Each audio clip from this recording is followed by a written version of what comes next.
नमस्कार दोस्तों, स्वागत है आपके अपने यूट्यूब चैनल शारदा कंप्यूटर में। आज हम पढ़ेंगे सीएसएस सेलेक्टर का पार्ट 2। तो देर न करते हुए हम शुरू करते हैं अपने सीएसएस को। सीएसएस का फुल फॉर्म आपको पता ही होगा। सीएसएस का फुल फॉर्म होता है आपका कैस्केडिंग स्टाइल शीट।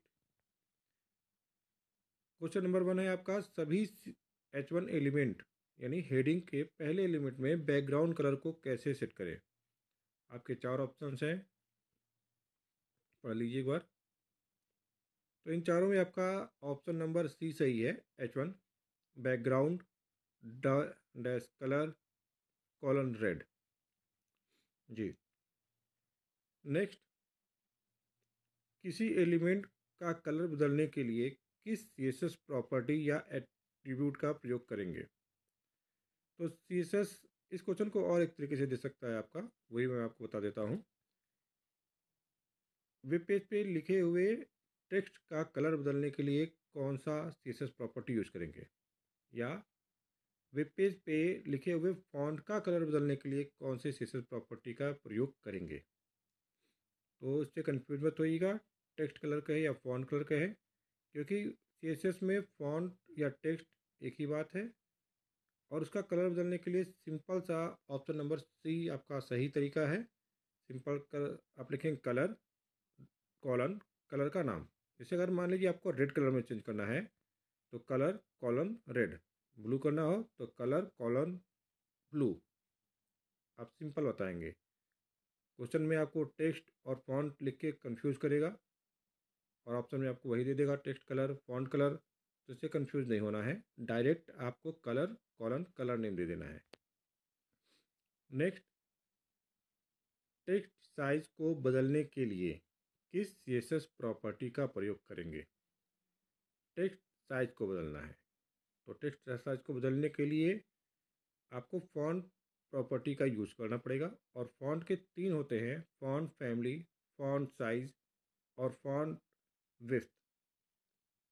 ठीक है, तो इसमें आपको फॉन्ट साइज यूज करना पड़ेगा, फॉन्ट डैश साइज कॉलन, और जितना भी आपको बदलना हो उतना। तो ऑप्शन नंबर ए हमारा इसमें सही है, font dash size colon 20 px। ठीक है, यानी 20 px तक हमको उसको बढ़ाना या घटाना है। सभी पैराग्राफ एलिमेंट को बोल्ड करने का सही सीएसएस सिंटेक्स क्या है। पूछना चाहता है अगर सभी पैराग्राफ जितने पैराग्राफ लिखे हैं सभी को बोल्ड करना हो तो क्या करेंगे। तो मैंने अभी आपको बताया है कि फॉन्ट का क्या क्या होता है, font family, font size, font fifth. तो ऑप्शन नंबर डी इसका सही है, P curly bracket font dash width colon bold.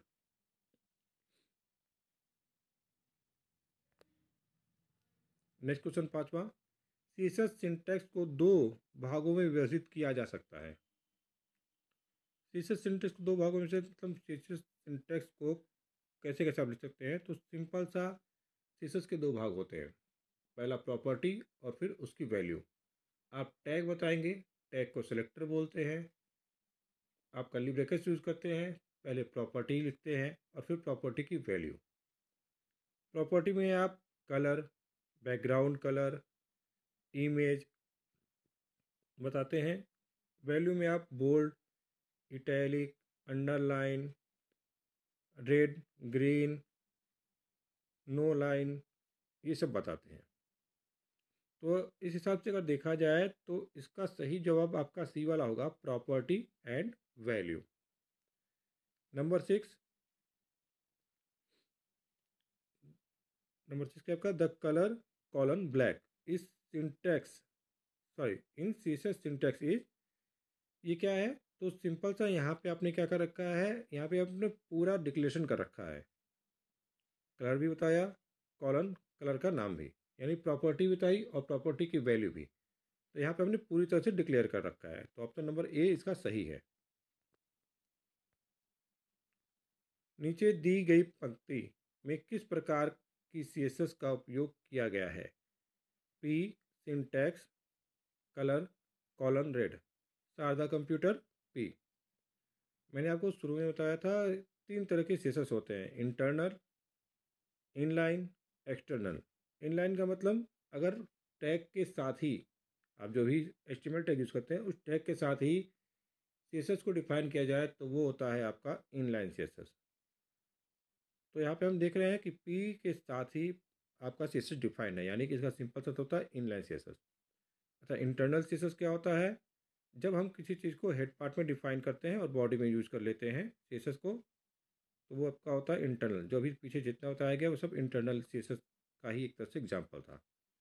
External CSS में हम एक अलग से फाइल बनाते हैं, उसमें CSS को लिखते हैं और उस फाइल को .css नाम से सेव करते हैं और अपने HTML फाइल के साथ उसको कंबाइन करके लिंक करा के यूज़ करते हैं।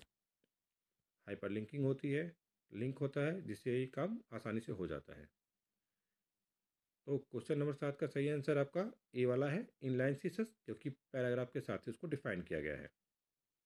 8वां, किसी एलिमेंट को बोल्ड टेक्स्ट में कैसे चेंज करेंगे?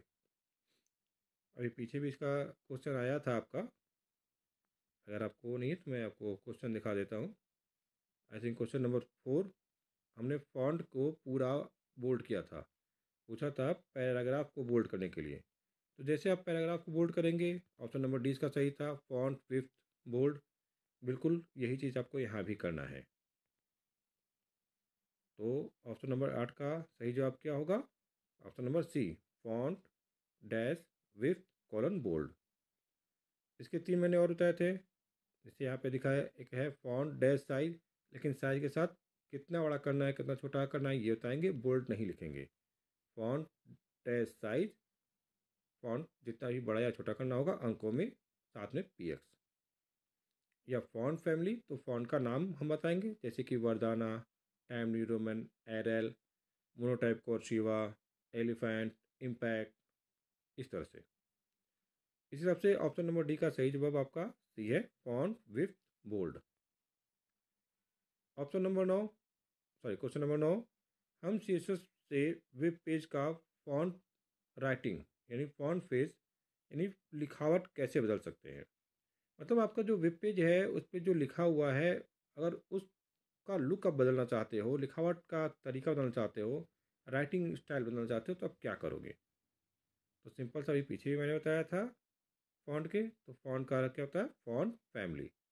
हम फॉन्ट फैमिली कॉलन फॉन्ट का नाम बता देंगे, आप जिस भी फॉन्ट में बदलना चाहते हो, monotype कोर्सिवा, Verdana, Time New Roman by default होता है आपका टाइम न्यू रोमन, एरल, ढेर सारे फॉन्ट नेम है, आप कोई भी यूज़ कर सकते हैं जो भी आपको पसंद हो। क्वेश्चन नंबर 10, हम CSS से वेब पेज का बैकग्राउंड फ़ोटो कैसे बदल सकते हैं? तो ये क्वेश्चन का आंसर मैं आप पे छोड़ता हूँ, इसको सर्च करिए, देखिए और बताइए कि हम इसको कैसे कर सकते हैं।